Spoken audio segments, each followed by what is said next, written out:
Hello students, welcome to Edubandhu WBCS। আমি তোমাদের চিন্ময় sir. চলছিল আমার পলিটিক ঝুঁকেগা নেই সিরিজ। তো চলো, অলরেডি আমি তোমাদেরকে তিনখানা ভিডিও দিয়ে কিন্তু আমি কনস্টিটিউশনাল বডি সম্পর্কে আমি যা যা MCQ হয় ইম্পর্টেন্ট সেগুলো আমি আলোচনা করছিলাম। তো আজকে তার লাস্ট এপিসোড, ঠিক আছে। রিমেনিং যে কটা ইম্পর্টেন্ট MCQ যেগুলো হয় আমি তোমাদের সঙ্গে আমি শেয়ার করে দিচ্ছি, ঠিক আছে। চলো শুরু করি। প্রথম কোশ্চেন কি আছে দেখি আজকের। বলছে, which article of the constitution of India contain provision for a national commission for schedule caste and schedule tribe. ঠিক আছে, তো বলছে কোন আর্টিকেলে আছে। দেখো, এটা আছে আর্টিকেল 338-এ। ঠিক আছে, তোমরা জানো 65th কনস্টিটিউশন অ্যামেন্ডমেন্ট অ্যাক্ট হয়েছিল। 65th কনস্টিটিউশন অ্যামেন্ডমেন্ট অ্যাক্ট ওই 1990 দিকে। ওকে, তো সেখানে আমরা কি করেছিলাম না, এই national commission for schedule caste এবং শিডিউল ট্রাইব এই নামটা আমরা নিয়েছিলাম। পরবর্তীকালে 89th কনস্টিটিউশন অ্যামেন্ডমেন্ট অ্যাক্ট হয়, সালটা হচ্ছে 2003। আমরা কি করি না, এই national commission for schedule caste এবং শিডিউল ট্রাইব এটা বাইফার্কেট হয়ে যায়, ঠিক আছে, সেপারেট হয়ে যায়। একটা হয়ে যায় national commission for schedule caste article 338, আর একটা হয়ে যায় national commission for schedule tribe, সেটা আর্টিকেল 338-এর A। ঠিক আছে, এইগুলো পরীক্ষায় ঘুরিয়ে ফিরিয়ে আসে, এইটুকু জানলেই হয়, ঠিক আছে। এবং এদের যে কমিশনার যারা, they must be appointed by the president of India.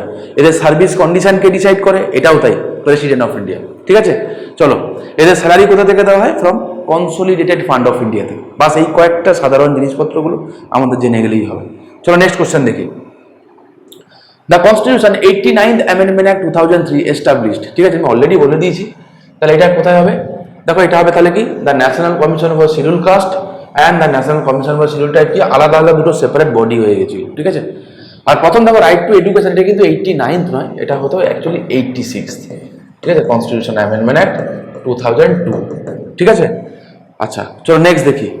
R reservation of seats for women in local body, এটা যদি হয় তো 73-এই ছিল। ঠিক আছে, next. Who of the following places the annual report of the national commission for SC and ST before the parliament. আচ্ছা, বলছে who among the following places the annual report of the national commission for SC and ST before the. আচ্ছা, তো পার্লামেন্টে SC এবং STর annual রিপোর্টগুলো কে place করে জানতে চেয়েছে। তো অবভিয়াসলি এইটা দেবে কিন্তু তোমার প্রেসিডেন্ট অফ ইন্ডিয়া। ঠিক আছে, বেসিক্যালি কি হয়, এই যে SC এবং ST তারা চেয়ারম্যান যারা আছে তারা রিপোর্ট করে কাকে? প্রেসিডেন্টকে। এবং প্রেসিডেন্ট কি করে, সেটা পার্লামেন্টে বিলটা উত্থাপন করে। ঠিক আছে, চলো নেক্সট কোশ্চেন দেখি। The condition of service of members of national commission for SC, শুধু নট অনলি SC, এই ST হলেও তাই হতো, ডিটারমাইন্ড বাই দ্য। তাহলে কি কন্ডিশন অফ সার্ভিসকে ডিসাইড করবে? এটা president of India. Mind it, it will be the president of India.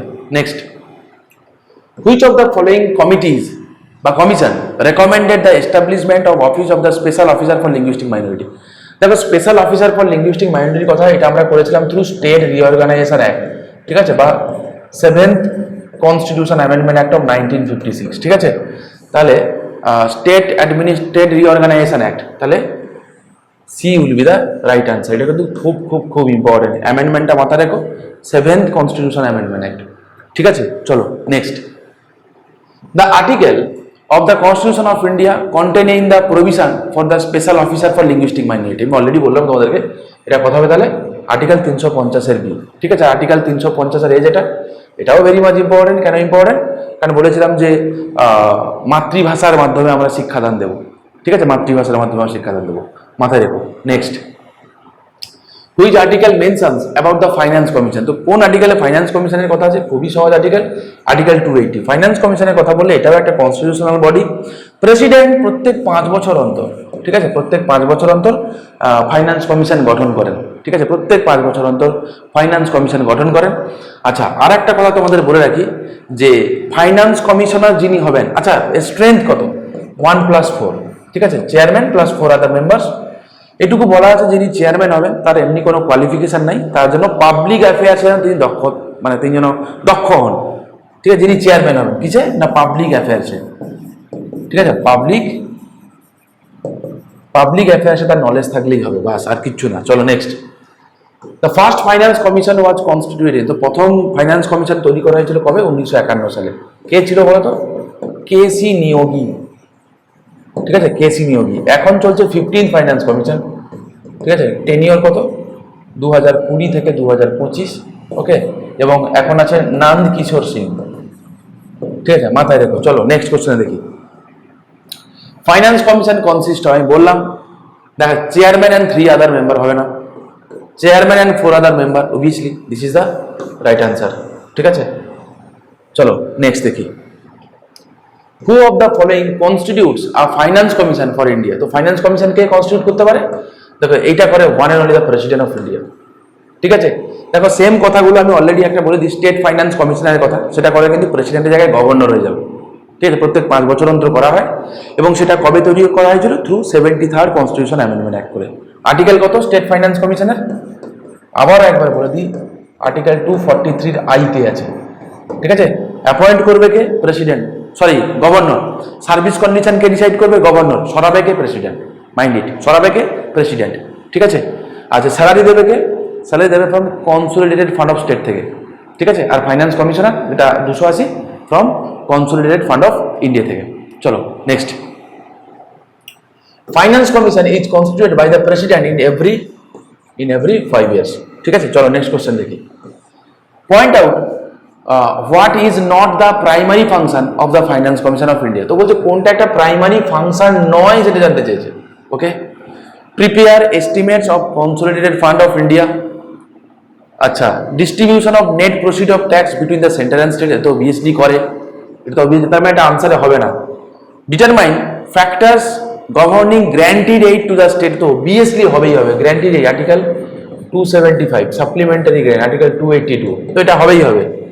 Recommended the president the measures need to argument the consolidated fund of a state. আচ্ছা, তাহলে এ এবং ডির মধ্যে prepare estimates of consolidated fund, না, এই estimate prepare করার কাজ কিন্তু ফাইন্যান্স কমিশনের কাজ নয়। ঠিক আছে, তো এ উইল বি দ্য আনসার। ঠিক আছে, এছাড়া কি করতে পারে না, এছাড়া সাউন্ড ফাইন্যান্সের জন্য প্রেসিডেন্টকে অ্যাডভাইস দিতে পারে। ঠিক আছে, তো এই কাজগুলো কিন্তু ফাইন্যান্স কমিশন করে। Next, the specific purpose of finance commission to make recommendation in respect of, তো বলছে স্পেসিফিক মানে পারপাসটা কি ফাইন্যান্স কমিশনের? ঠিক আছে, তোমরা জানো যে একটাই কাজ স্পেসিফিক, যদি আমি বলি স্পেসিফিক্যালি, হ্যাঁ, the division and distribution of tax between the union and the states. ঠিক আছে, এটাই হচ্ছে অ্যাকচুয়ালি এর কাজ। নেক্সট চলো, which one of the following authorities recommends the principles governing the granting aid of the revenues to the states out of the consolidated fund of India? ঠিক আছে, মানে আর্টিকেল 275 যেটা আছে বলেছিলাম, তো কে করে এটা? এটা ওয়ান অ্যান্ড অনলি এটা করে ফাইন্যান্স কমিশন। ঠিক আছে, মানে গ্র্যান্টিং এইড, তো এইড মানে কি? সাহায্য। গ্র্যান্ট মানে তো যদি স্টেটের যদি নয়, স্টেটগুলোকে, কিছু স্টেট থেকে পিছিয়ে পড়া স্টেট, তাদেরকে পয়সা কড়ি দিয়ে সাহায্য করা হয়। ঠিক আছে, তো কাকে কতটা দেওয়া হবে না দেওয়া হবে এটা ফাইন্যান্স কমিশন অ্যাডভাইস করে। এমনটা নয় যে এই অ্যাডভাইসটা বাউন্ড টু দ্য সেন্টার, তা নয়। জেনারেলি যা অ্যাডভাইস দেয় সেটা মেনে নেওয়া হয় জেনারেলি। ঠিক আছে, next, article 340 of the constitution of India deals with, তো আর্টিকেল 340-এ কি আছে?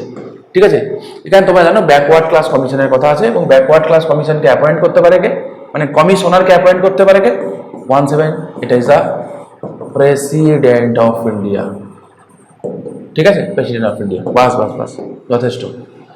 Which article of the Indian constitution empowers the president two appoint a commission to investigate the condition of the backward class? বুঝতেই পারছো, আগেরটার মতোই। Once again, এটা কি হবে তাহলে answer? Article 340 of the Indian constitution. ঠিক আছে, তো এই ছিল মোটামুটি কনস্টিটিউশনাল বডি রিলেটেড এই কয়েকটা এমসিকিউ। ঠিক আছে, মোটামুটি 67খানা মতো। এইগুলো ভালো করে তোমরা দেখে যাও, যে কোনো পরীক্ষার জন্য ভেরি মাচ ইম্পর্টেন্ট। ঠিক আছে, তো চলো নেক্সট দিন আমি শুরু করব তোমার স্টেট লেজিসলেচারের উপরে কি কি আছে একটুখানি আমরা দেখবো। গভর্নর টগর্নর যেগুলো আছে একটা একটা করে আমরা দেখে যাব। ঠিক আছে, ভালো থেকো, দেখা হচ্ছে নেক্সট ভিডিওতে।